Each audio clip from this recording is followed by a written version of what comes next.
Armenian forces launched a missile attack on the Baku-Tbilisi-Ceyhan BTC oil pipeline, according to Azerbaijan. The country's prosecutors said that Armenian forces had carried out the attack, which was prevented by the Azerbaijani military on the pipeline in Yevlah at around 9 p.m. local time on October the 6th. The incident was described as a terrorist act.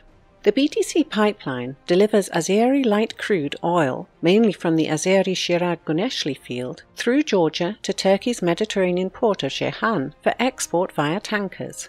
Another crucial Azerbaijani energy infrastructure object, which could become a potential target of Armenian attacks, is the Trans-Anatolian Natural Gas Pipeline, which connects the giant Shah Deniz gas field with Europe through Georgia and Turkey. The Armenian side denounced the Azerbaijani report as fake news.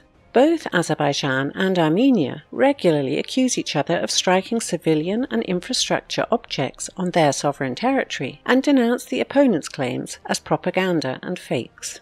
It is interesting to note that just a few hours earlier, Varam Paghasyan, the press secretary of the Nagorno-Karabakh Artsakh president, claimed that Armenian forces had delivered powerful missile and rocket strikes on military objects in large Azerbaijani towns, destroying multiple pieces of equipment and eliminating the enemy.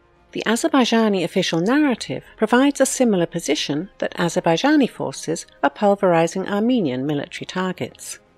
Meanwhile, Azerbaijani Defense Minister Zakir Hazanov threatened Armenia with using the weapons with great destructive power to deliver strikes on the military strategic infrastructure of Armenia if it employs its Iskander operational tactical missile systems against Azerbaijani forces. However, it does not seem that the Armenian political leadership is ready to employ all the variety of its means and forces to fight back in the contested Nagorno-Karabakh region. Instead, the government of Nikol Pashinyan is now mostly focused on the diplomatic campaign in Western media in an attempt to convince the so-called international community to help it to keep control over Karabakh. Mr. Pashinyan, who just a few days ago was promising to inflict a military defeat on what he called the Azerbaijani-Turkish terror alliance, even declared that Armenia is ready for mutual concessions. Nonetheless, Baku and Ankara do not seem to be ready for a new ceasefire and the resumption of negotiations at the present time. On the front line, in the contested Nagorno-Karabakh region itself, the main hot point is the district of Jabrayil.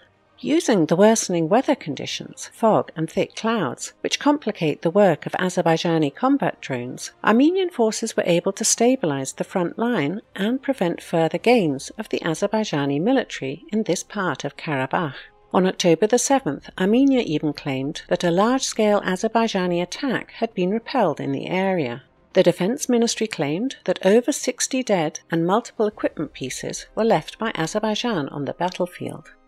Meanwhile, Armenian forces and cities of the region are still subjected to intense artillery bombardment by the Azerbaijani military.